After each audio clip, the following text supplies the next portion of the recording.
Nuk lejohet që ta përçmojmë tjetrin. Thot Allahu lartësuar, ja juhan nas, inna khalaqnakum min dhakarin wa untha, wa ja'alnakum shu'uban wa qabaila lita'arafu. O njerëz, ne ju kemi krijuar juve nga një mashkull dhe një femër. Dhe ju kemi bërë popull e fise që ta njihni njëri tjetrin. Allahu na kujton faktin që kemi një origjinë. Të gjithë njerëzit rrjedhin nga Ademi dhe Havaja. Adem wa Hawa. Ademi është njeriu i parë, babai i njerëzimit, i krijuar nga dheu.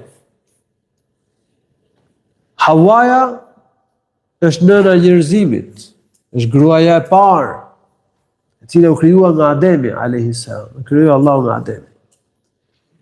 Ky është çifti i parë. Ne kemi një origjinë. Kështu që sa i përket origjinës, që vim nga Balta, dhe jemi pasardhës të Ademit, jemi bijtë Ademit alayhis salam, nuk kemi diferencë, s'kemi dallim. Prandaj nuk lejohet që njeriu ta mbaj veten më lart se tjetri për nga fisi, thotë jam i fisëm, jam biri filanit ton. Ti kush je? I thot tjetrit. Ose për nga raca, për nga ngjyra, për nga aftësitë. Nuk dallojnë njerëzit tek Allahu i lartësuar me gjëra të tilla, po njerëzit dallojnë tek Allahu në bazë të fesë. Kush është më i devotshëm është më i mirë tek Allahu i lartësuar. Thot: "Wa ja'alnakum shu'uban wa qabaila lita'arafu." Ne u kemi bërë popull dhe fise që ju ta njihni njëri tjetrin. Pra që njerëzit të njihen, të kujt i përkasin, kujt fisi, kujt populli përket tjetrit. Dhe këtu hyn edhe njohja e farefisit. Njohim që kemi fis, që të ruajmë lidhjen me farefisin, të shkojmë mirë me fisin, po të njohim njëri tjetrin që të njohim dhe të drejtat. Dhe këtu hyn domethënë ajo njohuria mes popujve dhe fisëve, që është e nevojshme. Po të kemi kujdes se ka njerëz që e teprojnë. Thotë që të përmbushësh këtë jetë që me njohë njëri tjetrin domethënë është studiu gjithçka. Përfshi dhe librat filozofit qafirave dhe doktrinat e kafirave dhe gjitha muhabetet e këqija që kanë kafirat, se sipas tyre nuk mund të përmbushë këtë jetë nëse nuk ndodh gjithë kjo njohje. S'është e vërtetë.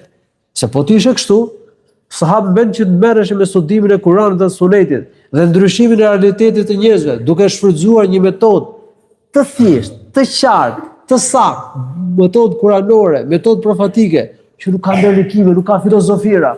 Edhe arritën domethënë me bë mrekullinë e madhe, me përhap Islamin. Në vend që të merresh me këtë pjesë me fjalë, me dijen e Kuranit dhe Sunetit, dhe duke njohur realitetin sipas asaj metodës së thjeshtë të qartë, duke domethënë identifikuar dhe përcaktuar problemet, devijimet që kanë njerëzit me një mënyrë shumë thjeshtë. Ja, për shembull, kjo tallë, kjo është haram, kjo është kamat. Këto janë pije alkolike, kjo gjë është immoralitet. Kjo është shirk, kjo është besim i kot, shumë thjesht. Kjo është e drejtë, respekti për prindit, mbajtja lidhje me njerëzit e fisit. Pra çështjet e fesë janë të lehta, janë thjeshta, nuk ka ndërlikime, nuk ka filozofira. Po shikove një njerëz që bën filozofira, ndërlikime, dhe e bën gati të pamundur që të thrasësh në Islam, thrasësh publikun në Islam, dije se kjo është metodë e keqe. Këta njerëz duan që të frenojnë thirrjen rrugën e Zotit. Këta flasin shumë që duhet ndërtojmë shoqërinë, duhet që të fjalë të mëdha, sistemi vlerave, shoqëria, zhvillimi i shoqërisë, ndërtimi, sistemi, feja nuk është vetëm rituale në xhami, po duhet që të veprojmë në shoqëri, duhet të veprojmë me njerëzit, fjalë të mëdha, shpesh herë pa kuptueshme. Qëllimi i tyre është mos më mësu Kur'an, Sunet, dije, mos më urdhëru për të mirë, mos më ndalu nga e keqja. Dhe kushdo që thret në fe, do t'ja vënë një ofiq. Do ta përçmojë njerëz tillë. Është për të ardhur keq. Po ka njerëz tillë të cilët ndonjëherë i quaj kusar. Kusar dikur u dil njerëzve në rrugë, dikur, edhe i pengonin që të vazhdojnë rrugën për Mekë, me shkuën haxh. Dhe ka njerëz që po të shohin një thirrës, po të shohin një nxjerrës dije, një njerëz që mëson Kur'an, një njerëz që fton në Islam, me një metodë thjeshtë, qartë, se nuk dihet vallahi kujt i pranohet fjala tek njerëzit. Ndoshta një libër, një filozofi, që ma vetëm për musliman, s'bën dobi ke njerëzit. një fjalë me sinqeritet që thot tjetri, Esselamu alaikum, ose thot orti hajde e në xhami. Beso Allahun në ditën e gjykimit. Kjo fjalë mund depërtojë zemrën e të tjetrit dhe mund pranoj Islamin. Dhe sipas statistikave, i kanë pyetur ata që kanë pranuar Islamin perëndim. Besoj se këta njerëz, qofshin hoxhallar, intelektual dhe musliman, domethënë me probleme, do të befasohen për të shohin statistikat. Librat e tyre me filozofira, gjoja me doktrinat kafirave, kujdu se çfarë pretendojnë, nuk kanë pesh fare. Nuk do gjejnë njëri nga ata që kanë pranuar Islamin që thotë se u bë shkak fi libri i atij filozofit. Libri i atij intelektualet madh. Po mora Kur'anin, lexova Kur'anin. Lexova jetën e profetit. Më pëlqeu sjellja e një muslimani. Më ka thënë një fjalë një musliman atje, një punëtor, një punonjës, një ndërtues, një usta, një mjek, një inxhinier. Më ka thënë një fjalë që më ka prek. Kupton? Kështu që thirrja në Zotin në fenë e Allahut është e lehtë, është e thjeshtë, alhamdulillah. Pra, njohim realitetin e njerëzve, njohim gjendjen e njerëzve, njohim njëri tjetrin, po aq sa është e nevojshme. Pa e tepruar.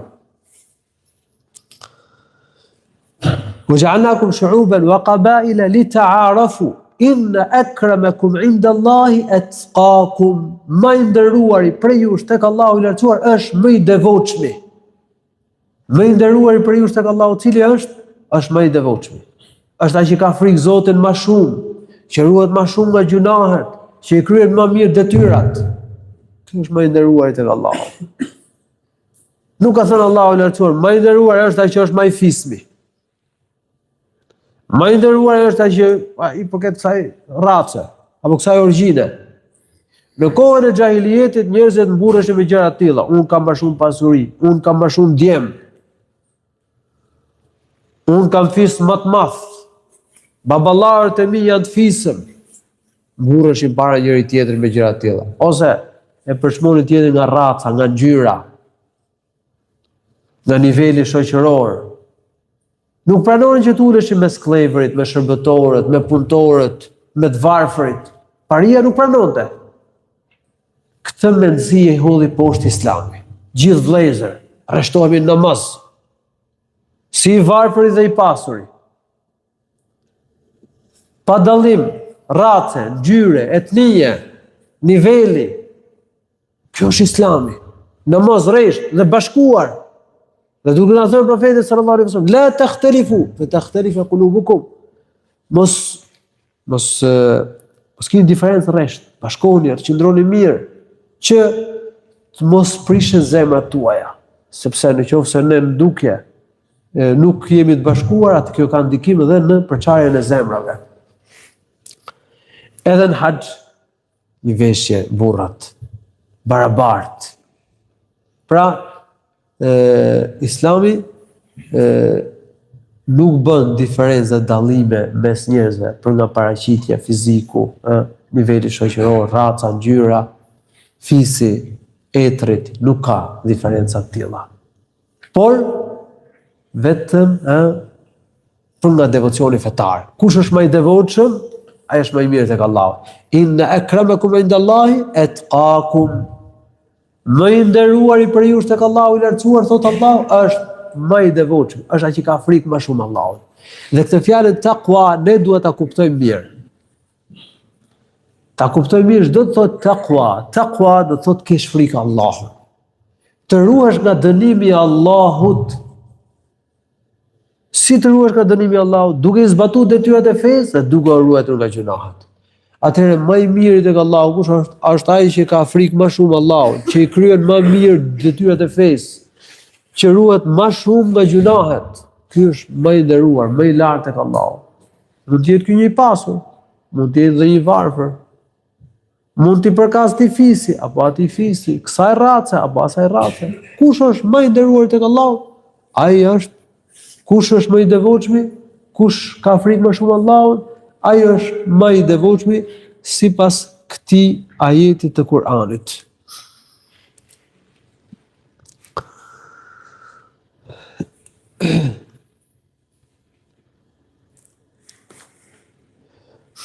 Ka që përçmojnë vëllezërit muslimanë për shembull, kohën tonë.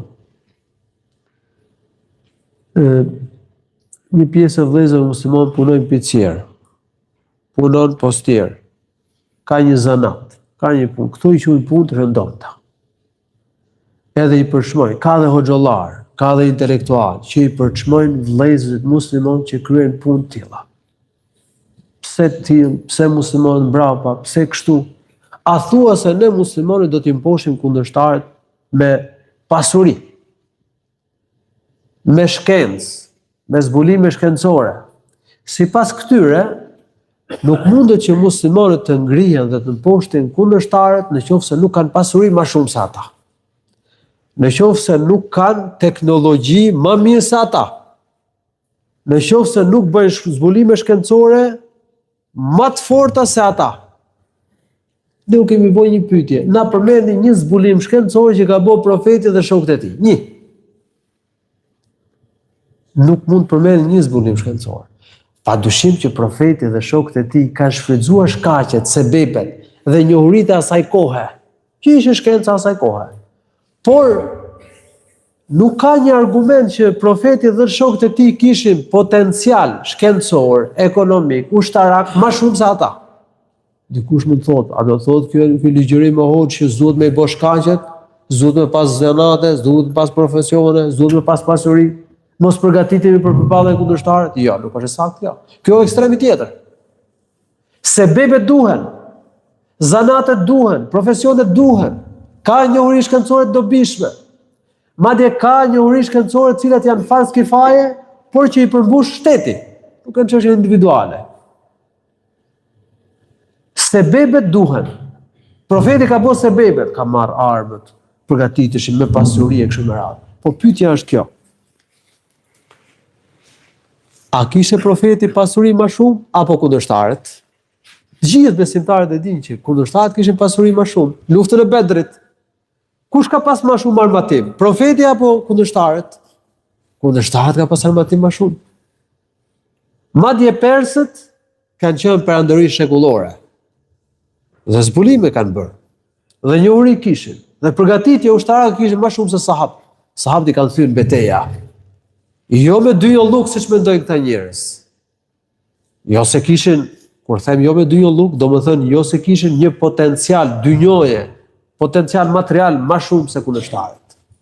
Është për të ardhur keq që ka hoxhallar, ka intelektual që bëjnë të ligjërim të shëmtuar. A thua se nuk e kanë lexuar fjalën e Allahut, wa kam min fi'atin qalilatin ghalabat fi'atan kathiratan bi'idhnillah. Sa grupe të vogla, numër, kanë poshtur grupe të mëdha me lejen e Allahut. Allahu është me durimtarët. Si kanë poshtur? Me iman dhe me durim. Padyshim që i kanë bërë sebebet. Por ke sebebet qafirat ishin në shkallë më lart ose më shumë. Për nga numri, kafirat më shumë. Nga potenciali ekonomik, domethënë, le të themi dhe shkencori i kohës së tyre, dhe kushtet materiale, dhe përgatitja ushtarake kanë qenë më lart. Por këto grupe i kanë poshtur me iman dhe durim. Subhanallahu, këta njerëz janë të mashtruar me teknologjinë e kafirave, me zbulimet e tyre, me kënaqësitë e tyre. Dhe pastaj bëjnë një ligjërim të shtrembruar, një ligjërim mashtrues, duke nxitur muslimanët që në vend që muslimanët mos e kenë mendjen ke dynjolluku i kafirave, të mashtrohen me dynjon e tyre. Krejt në të kundërtën e asaj që thot Allahu në Kur'an. Allahu thot: "La yaghurrannaka taqallubu alladhina kafaru fil bilad." Mos u mashtro me bredhjen, me lëvizjen e kafirave në vende ndryshme. Ata kanë mjete, ata kanë teknologji, ata shfrytëzojnë dhe kanë kënaqësi ndryshme. Ti mos u mashtro me ato, të atyre. Sa ata kanë një kënaqësi të përkohshme. Pastaj përfundimi i tyre do të jetë zjarri i xhehenemit. Kjo nuk do të thotë që muslimanët mos përgatiten, mos jenë të aftë, mos kenë profesione, mos kenë zanate. Se profetët kanë pas profesione. Shokët e profetit janë marrë me tregti, kanë pas profesione ndryshme. Por nuk është se nuk duhet që muslimanët mashtrohen me kafirët. ata janë shumë të pasur, ata si kapim dot ne. Ne ligjërimi këtyre hoxhallarëve dhe intelektualëve duhet të mbledhim pasuri që të kemi më shumë se ata që të imposhtim. Ky ligjërim është i dëmshëm. Ndërsa të nxisën muslimanë që të punojnë, të fitojnë, të mahen, është lehtëshme, e saktë, e mirë. Ose për shembull, ne s'do arrijmë të imposhtim ata nëse nuk do të bëjmë zbulime shkencore më shumë se ata. Ne duhet përfshihemi, thon këta hoxhallar, të përfshihemi në garë me kafirat, që të prodhojmë më shumë se ata, që të zbulojmë më shumë se ata, që të kemi teknologji më të mirë se ata që të imposhtim. S'ka mënyrë tjetër për këta që të ngrihet ummeti vetë se kështu. Këta thonë ikni drejt dynjos që të mposhtni kafirat. Kurrë nuk do të arrijmë. Dhe njerëzit që kanë këtë mendësi, kanë një shekull që kanë çuar njerëz në Cambridge, kanë çuar njerëz në Oxford, e kanë nxjerrë doktorra shkencash. Por nuk kanë rritë gjë. As kanë bërë shtet, as kanë përmirësuar gjendjen. Kurse dietarët e ummetit që janë dietarë rabbaniyin, kudo kanë përhapur dijen e saktë dhe të pastër. Edhe këtu në vendin tonë kanë shpëtuar njerëz nga shirku, kanë mësuar namazin, kanë mësuar sunetin, kanë mësuar ibadetin, ftojnë njerëzit në fenë e Allahut, përhapin hajrin dhe mirësinë. Edhe pranon Islamin doktori, edhe ndihmon fenë. E pranon dhe inxhinieri, e pranon dhe biznesmeni, e pranon dhe ushtaraku. Këto janë potenciale që ekzistojnë. Ti ftojmë njerëzit në fe dhe këto potenciale këta njerëz i vënë shërbim fesë. Kaq e thjesht ka qenë metoda e profetit. Pranon Islamin Khalid ibn al-Walid. Ai ishte strateg lufte. Po, pranon Islamin Ikrima ibn Abi Jahl. Pranon Islamin Amr ibn al-As. Pranon Islamin Umar ibn Khattab, që ishte njëri i potenciale, njëri me pozitë. Pranon Islamin Uthman ibn Affan, që ishte i pasur. Edhe këto njerëz, potencialet e tyre, aftësitë dhe mundësitë e tyre i vënë shërbim fesë. Kaq e thjeshtë dhe kaq e lehtë është çështja. Po pse u zgjerua kaq shumë? Sepse ka njerëz që në emër të këtij ligjërimi të shtrembruar fetar, duke nxitur njerëz që të ecin drejt dynjos dhe jo të ikin drejt Zotit e drejt ahiretit, përçmojnë hoxhallarët, përçmojnë muslimanët, përçmojnë muslimanët që kanë për shembull zanate të rëndomta, ka që ka dhënë Allahu atij, picier, motorist, tregtar, mahet, ushqehet në të mënyrë. Pse duhet me përçmu këta njerëz?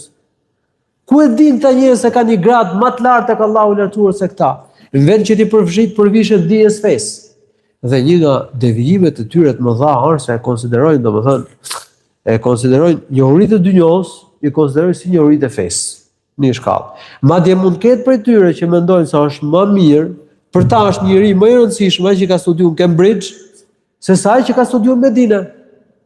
Dhe këta e respektojnë dhe e nderojnë më shumë atë që ka studiuar në Oxford dhe e vënë ballë vendit, se sa atë që ka studiuar në universitet në Arabi. Këtë një cop hoxha është të këta po na zonë frymën, kurse ata që kanë studiuar në Cambridge e në Oxford, këta duhet i vënë vend parë. Unë nuk kam asnjë gjë me intelektualet e thjeshtë dhe të mirë që ulen me muslimanët edhe që ulen me të varfrit.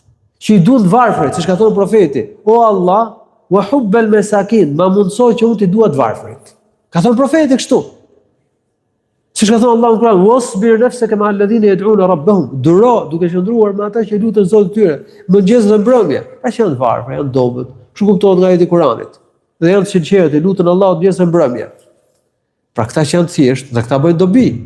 Intelektual, që respektojnë dietarët, që u referohen dietarëve, që dinë që dija e fesë është më e rëndësishme. Kurse këta thonë që jo, dija e dynjos është si dija e fesë. Kurse për mrena, Allahu e di mund të jetë dhe hipokrizi, mund të mendojnë që dija e dynjos është më e rëndësishme se dija e fesë. Pse? Se dija e fesë thonë kemi. Këta që kanë dija e fesë, sipas tyre janë shumë. Edhe dija e dynjos na mungon. Kështu që për momentin sipas tyre është më e rëndësishme që të ikim drejt dynjos. Allahu e ka thonë në Kur'an, "Fafirru ila Allah." Ikni drejt Allahut. Këta thonë jo, në kohën tonë duhet ikim drejt dynjos. "Fafirru ila dunya." Ikni drejt dynjos. Me pajtimin e gjithë dietarëve, njohuritë e fe, njohuritja ndahen njohuri feje, që dalin nga Kur'ani dhe Suneti, dhe njohuri dynjoje. Këtë ixhma e nënkupton Ibn Abdul Barr në librin Jami'u Bayan al-Ilmi wa Fadli, ku Kurse këta njerëz thonë jo, nuk lejohet me thonë që njohurit e fesë janë më mirë se njohurit e dynjos. Janë njësoj. Ligjërimi i tyre. Kurse në realitet, në kohën tonë e quajnë më të nevojshme me studiu dynjon se sa fen. Po njohurit e dynjos janë gjitha dënueshme. Këta njerëz pretendojnë se po ti ndash njohurit në njohuri dynjoje dhe njohuri feje je bo sekularist. Është një xhamat, janë ca njerëz që kanë një metodë gabuar, që ka dhe hoxhallar, ka dhe intelektual që i përkasin kësaj rrymë të keqe, që faktikisht ka sjell shumë përfytyrime të gabuara mes muslimanëve. Ka dëmtuar davetin shumë vende dhe vazhdon ta dëmtojë edhe në vendin tonë. Sa njerëz e kanë penguar nga dija e fesë. Me pretekstin që shikon, nëse i ndan njohuri feje, që dalin Kur'ani dhe Sunet, dhe njohuri dynjoje si mjekësi, inxhinieri, matematik, fizik, kjo është sekularizëm, thot. Kjo do të thotë ta ndash fen nga jeta.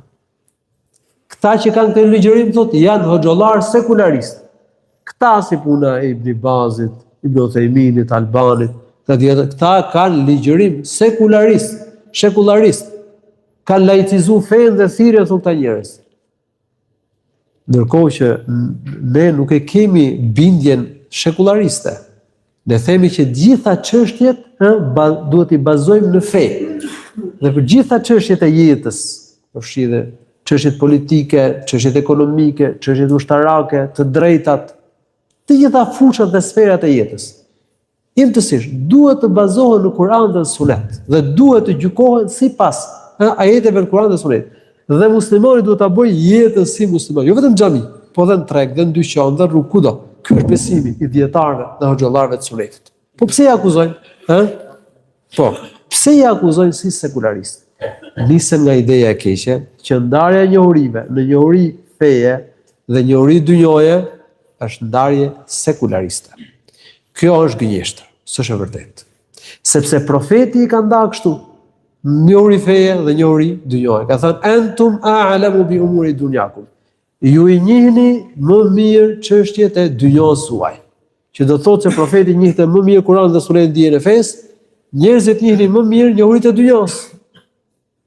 Profeti ka ndarë në këtë mënyrë. Dhe hadithi, yufaqihu fi din, ja mundson të kuptoj fen. Që do thotë se ka dije në fe dhe ka dije tjetër. Pastaj kjo çështje është dhe ixhma Ibn Abdul Barr në Jami u Bayan al-Ilmi, po thonë i ka ndarë njohurit në dy lloje. Njohuri feje, ulumuddin që dalin nga Kur'ani dhe Suneti, dhe që janë më të mirat, më të rëndësishme.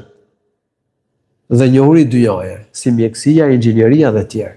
E kam cituar domethënë Ibn Abdul Barr, Allahu më shoh. Për shikoni se këto nuk lexojnë as libra tefsiri. As shpjegimet e dietarëve. Këto nisën nga mendja e vet, nga dëshira e vet, dhe nga interpretimet që bëjnë ca intelektual bashkëkohor. Allahu subhanahu wa taala na ruaj nga këto teprime, nga kjo sjellje ekstreme, të akuzojnë thirrësit, hoxhallarët, dietarët, muslimanët si sekularistë, në mënyrë pa drejtë. Pastaj, pra, inna akramakum inda Allahi atqakum, vërtet më i nderuar për ju është më të nderuar për ju tek Allahu i lartësuar, janë më të devotshëm, janë ata që kanë frikë më shumë Allahun subhanahu wa taala. Inna Allaha alimun khabir, vërtet Allahu është i dijshëm dhe njohës i gjithçkaje.